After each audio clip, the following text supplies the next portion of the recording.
오늘도 또 오후 예배 가운데 이렇게 함께 나오신 여러분들을 사랑하고 축복합니다. 듣기 평가를 하나 하겠습니다. 지금 제가 하는 말을 잘 듣고 무엇인지 해석하시면 되겠습니다. 아따 쓰잘데기 없는 소리 하고 있네. 시방 멋이 중원디. 뭐였을까요? 이 말은 전라도의 방언입니다. 무슨 말이냐면 여럿이 모여서 이야기를 할 때 좀 논제와 벗어난 말을 할 때 그 사람을 나무라면서 하는 얘기입니다. 지금 뭐가 중요한데 그런 쓰잘데기 없는 소리 하고 있냐, 그리고 그런 쓸데없는 소리 하고 있냐, 이렇게 말하는 것이죠. 오늘 제목이 혹시 무슨 말인지 궁금하실까봐 제가 미리 알려드렸습니다. 네. 고린도전서 3장은 사도 바울이 고린도 교회 안에 분열과 미성숙함을 지적하면서 그리스도인이라면 어떻게 살아야 하는가, 그리스도인의 정체성과 또 사역의 본질, 그리고 공동체의 대처 방법에 대해서 강조하는 본문입니다. 사실 성경을 조금만 자세히 들여다보면은 사도 바울이 고린도전서 3장에서 지적한 이 교회의 문제들은 그 당시에만 있던 문제가 아니라 오늘날 우리가 속한 현 시대의 교회에서도 자주 일어나고 있는 문제임을 우리는 잘 알 수가 있습니다. 목회자와 성도 사이에 의견이 맞지 않아 생기는 분열, 또 성도와 성도 사이의 분열, 그리고 자신이 하는 사역은 매우 중요히 여기면서 다른 누군가의 사역은 폄훼하는 그런 일들, 이런 일들이 왜 생기게 되는지 가만히 살펴보면은 딱 하나의 결론이 나오게 됩니다. 그 결론은 무엇일까요? 우리가 누구인지 잠시 잊은 것입니다. 우리는 세상에 속한 사람들이 아니라 하나님께 속한 사람들입니다. 맞나요? 예, 맞죠? 그런데 우리가 무엇이 중요한지 잊어버리니까 자꾸 하나님께서 기뻐하시는 일이 아니라 다른 일로 빠지게 되는 것이죠. 그걸 잊어버리니까 자꾸 이런 상황이 벌어지는 것입니다. 물론 믿음의 경력이 얼마 안 된 그런 새 신자들은 그럴 수 있습니다. 예. 왜냐하면 그들은 아직 신앙이 성장하지 않았기 때문에 그럴 수 있죠. 자신이 누구인지 그런 정체성이 확실하지 않고 또 그것을 알고 있다고 해도 마음에 각인되어 있지 않기 때문에 자주 잊어버릴 수 있는 것입니다. 그런데 믿음의 분량이 충분히 성장한 성도가 자꾸 그런다면은 하나님 보시기에 어떠실까요? 아마 이런 느낌이 아닐까요? 어떤 어린아이가 있습니다. 나이가 10살이 되었습니다. 그런데 아직도 물이나 음료를 젖병에 넣어서 먹는다면 부모의 마음이 어떨까요? 또 20살 청년이 되었는데 아직도 부모님의 도움이 없이는 아무것도 할 수 없다면 어떨까요? 왜 이러한 상황이 일어나는 것일까요? 몸은 자랐지만 아직 정신이 자라지 않은 것입니다. 신앙도 마찬가지입니다. 교회에 열심히 나가니까 교회 다니는 경력은 10년, 20년이 되는데 영적 성장이 이루어지지 않으니까 자꾸만 자신이 누구인지 잊게 되는 것입니다. 오늘 본문에 등장하는 고린도 교회는 바울이 세운 교회지만 시간이 지나도 영적 성장이 이루어지지 않는 그런 교회였습니다. 그래서 바울은 그들 향해서 1절에서는 어린아이와 같다고 표현하고 3절에서는 육신에 속한 자라고 이야기하고 있습니다. 본문 1절부터 4절까지 말씀은 교회 공동체의 성장을 가로막는 분열입니다. 그 분열의 원인이 과연 무엇일까요? 바로 예수 그리스도가 아닌 사람을 바라보는 신앙이 문제인 것입니다. 그러니까 바울도 이야기하고 있는 것이죠. 육신에 속한 자라고 이야기하고 있습니다. 예수 그리스도를 믿는 사람은 사람을 바라보지 말고 오직 예수 그리스도만 바라봐야 합니다. 하나님께서 원하시는 모습이 바로 그것이기 때문입니다. 5절에서 바울이 이야기합니다. 아볼로는 무엇이고 바울은 무엇이냐? 그들은 다 하나님이 세우신 사역자들이 아니냐라고 이야기합니다. 당시 고린도 교회는 게바파, 그리고 아볼로파, 바울파, 그리스도파 이렇게 네 파가 분열되어서 굉장히 어수선한 상황이었습니다. 서로 비난하면서 누가 더 잘났냐, 누가 더 많냐, 누가 아니냐 따지면서 하나님이 원하시는 방향과는 전혀 다른 모습으로 나아가고 있으니까 본문 6절과 7절에서 바울이 말하기를 나는 심었고 아볼로는 물을 주었으되 그것을 자라나게 하신 분은 오직 하나님이 아니냐라고 말하고 있는 것이죠. 100번이고 1000번이고 심고 물을 준다고 해서 다 자라는 것이 아니고 오직 그것을 자라나게 하시는 분은 하나님이시니까 하나님께서 자라나게 해주셔야만 자란다고 이야기하고 있는 것입니다. 본문 8절과 9절입니다. 심은 자와 물을 준 자는 하나님께 각각 상을 받을 것이고 너희는 하나님의 밭이요 집이기 때문에 우리 모두 각자의 자리에서 책임을 다해야 할 하나님의 귀한 동역자가 아니냐, 지금 이렇게 이야기하고 있는 것입니다. 그러니까 결과적으로 보면 하나님께서 우리를 성장시키셨으니 우리가 자라나야 함은 선택이 아닌 의무이자 책임이 되는 것입니다. 자, 그러면은 이제 오늘날 우리의 교회를 살펴보겠습니다. 오늘날 교회 안에도 이런 모습이 있습니다. 내가 속한 모임, 내가 속한 그룹, 내가 좋아하는 목사님을 따르면서 분열하는 경우가 아주 많이 있죠.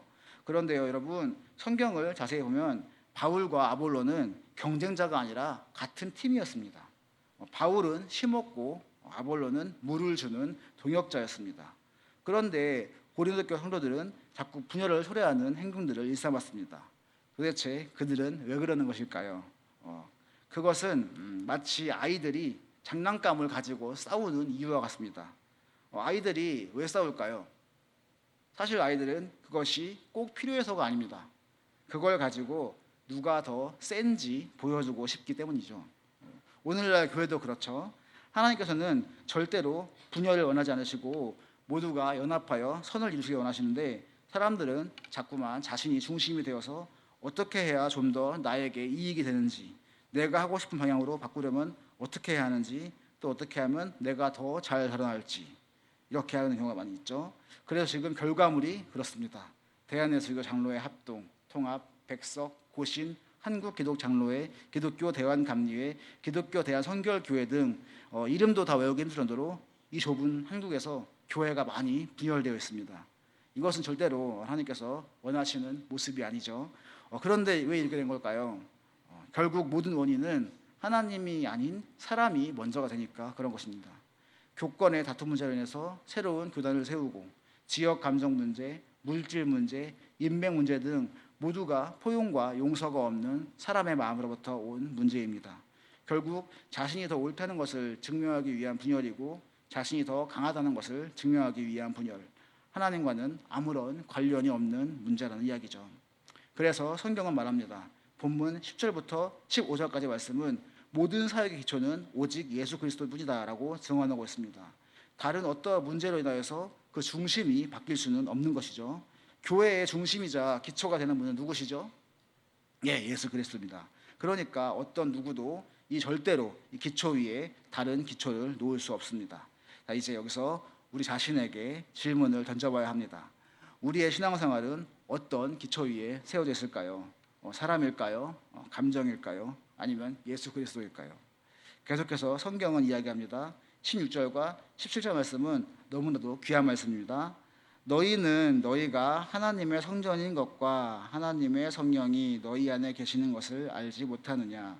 누구든지 하나님의 성전을 더럽히면 하나님이 그 사람을 멸하시리라. 하나님의 성전은 거룩하니 너희도 그러하니라. 아멘. 이게 무슨 이야기인가요? 하나님의 성전을 말 그대로 귀히 여기라는 이야기입니다. 교회 공동체는 성령이 거하시는 거룩한 성전입니다. 참 이상한 것이 국보로 지정된 건물, 남대문이나 이런 게 있죠. 그런 으리으리한 건물이나 절이나 그런 건물들을 누군가 훼손을 하면은 사회적으로 큰 이슈가 되죠. 뉴스에 나오면서 누구누구가 음주 후에 홧김에 경복궁에다가 막 낙서를 하고 나옵니다. 그런데 종종 우리는 교회 공동체 중요하죠. 그럼 너무 가볍게 여기고 상처를 줄 때가 많이 있습니다. 이래서는 안 되겠죠. 예수님께서 말씀하셨듯이 우리 성도 한 명 한 명은 거룩한 주님의 움직이는 교회입니다. 서로를 하나님의 성전으로 여기고 귀하게 존중해야 하죠. 이것이 정말 중요하기 때문에 누군가 교회를 해친다면 하나님께서 그 사람을 멸하시리라라고 강하게 이야기하는 것입니다. 때로는 교회 공동체 안에서도 누군가 나의 마음을 아프게 하기도 하고 그로 인해 미워하는 마음이 생기기도 하죠. 그러나 우리는 그런 감정이 들었을 때 계속 그 마음을 품고 있는 것이 아니라 예배와 기도를 통해서 하나님께 지혜를 얻어야 합니다. 왜냐하면은 100% 내가 옳은 일이라는 게 없죠. 100% 내가 잘하는 일도 없습니다. 요즘은 교통사고도 100대 0이 없습니다. 아시죠? 내 잘못이 하나도 없다고 생각되는 일도 상대방의 그 관점에서 생각해보면 아닐 수도 있는 것이죠. 그래서 우리는 하나님께 묻고 나아가는 것입니다. 하나님께 묻고 생각해보면 분명 내가 잘못한 무언가가 떠오르게 되어 있습니다. 내 잘못이 단 10%일지라도 예수님께서 세우신 교회 공동체를 위해 기꺼이 그것을 인정할 수 있는 성품. 당시에는 약간의 다툼이 있었지만 먼저 다가가서 사과할 수 있는 그런 용기, 영적으로 성장한 성도의 모습은 바로 거기에서 나오는 것입니다. 마지막으로 성경은 우리에게 세상의 지혜가 아닌 하나님의 지혜로 살아가라고 말씀하십니다. 세상에서 자신이 지혜롭다고 자부하는 자는 하나님 앞에서 어리석은 자가 되어야지 참된 지혜를 얻을 수 있습니다. 무슨 뜻일까요? 우리에게 주어진 생명도 죽음도 그리고 세상에 펼쳐진 모든 자연이 다 우리의 것이지만 우리는 그리스도의 것이요 그리스도는 하나님의 것입니다. 즉 우리가 아무리 지식이 많아도 아무리 유명한 사람이 된다고 해도 하나님 앞에 있으면 아무런 의미가 없다는 것입니다. 어떤 아이가 국회의원인 자기 아버지의 명함을 들고 자랑을 하고 있습니다. 그 아이는 마치 아버지가 국회의원이기 때문에 자신에게도 대단한 권력이 있는 것처럼 행동할 수 있습니다. 그런데 바로 그날 하나님께서 그 아이 아버지의 국회의원 자리를 뺏어간다면 그들의 타이틀은 그날로 사라지는 것이죠. 그냥 아무것도 아니게 된다는 이야기입니다. 그러므로 우리의 정체성은 늘 하나님께 속한 자라는 사실을 잊지 말아야 합니다. 우리는 모두가 하나님의 소유입니다. 성장의 방향을 바로 잡아야 할 필요가 있습니다. 고린도 교회는 성도 개개인에서 내려진 은사가 아주 풍성한 교회였지만 성숙하지 못했습니다. 은사는 하나님의 선물이지만 성숙은 훈련과 자신의 역량인 순종의 열매입니다. 그러니까 오늘 우리가 주님 앞에 나아갈 때 스스로 질문을 해봐야 합니다. 나는 지금 잘하고 있는가? 분열이 아닌 사랑으로 공동체를 섬기고 있는가? 이것을 먼저 묻고 나아가야 합니다. 저도 말씀을 준비하면서 저에 대한 반성이 많이 되었습니다. 교회 공동체를 올바르게 세워서 도움을 주어야 할 사명이 있는데 오히려 그것을 방해하는 행동을 제가 하진 않았나, 또 공동체를 가장 많이 이해하고 사랑해야 하지만 또 한편으로는 미워하는 마음을 품진 않았나, 이런 마음들을 좀 품으면서 반성을 많이 하게 되었습니다. 그래서 저는 설교라는 단어보다 이 말씀이라는 단어를 더 좋아합니다. 설교라는 단어는 마치 모든 것에 완벽한 사람이 그렇지 않은 사람을 가르치는 것 같은 분위기를 풍기지만 말씀이라는 단어는 왠지 전하는 사람과 듣는 사람 모두가 그 앞에 엎드려서 배워야 할 것 같은 느낌을 주기 때문입니다.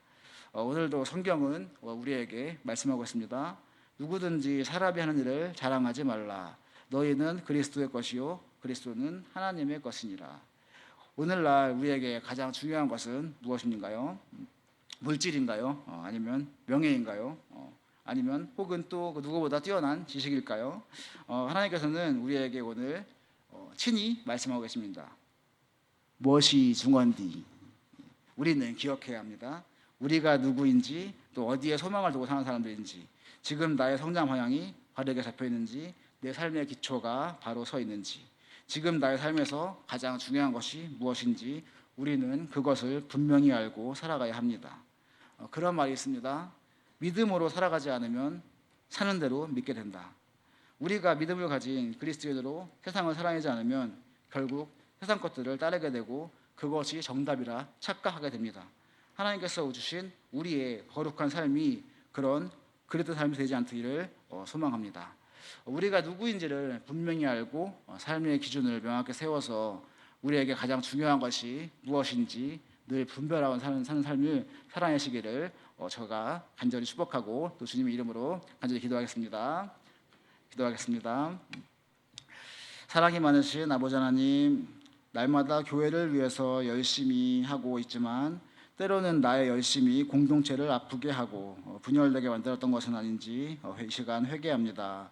우리는 모두 하나님께서 세우신 사역자들이고 씨를 뿌리고 물을 준 역할을 할 뿐 그것을 자라나게 하시는 분은 오직 하나님뿐임을 알면서도 교만에 빠져 우리 자신을 속이는 일이 빈번했음을 고백하오니 이 시간 주님께서 지난날 저희의 죄를 용서하여 주시고 다시금 우리가 누구인지를 깨닫게 되는 귀한 시간 될 수 있도록 인도하여 주시옵소서. 스스로 자랑하지 않게 하여 주시고 만물이 우리 것이지만 우리는 그리스도의 것이고 그리스도는 하나님의 것임을 날마다 기억하는 삶이 될 수 있도록 인도하여 주시옵소서. 거룩하신 예수님의 이름으로 기도드리옵나이다. 아멘.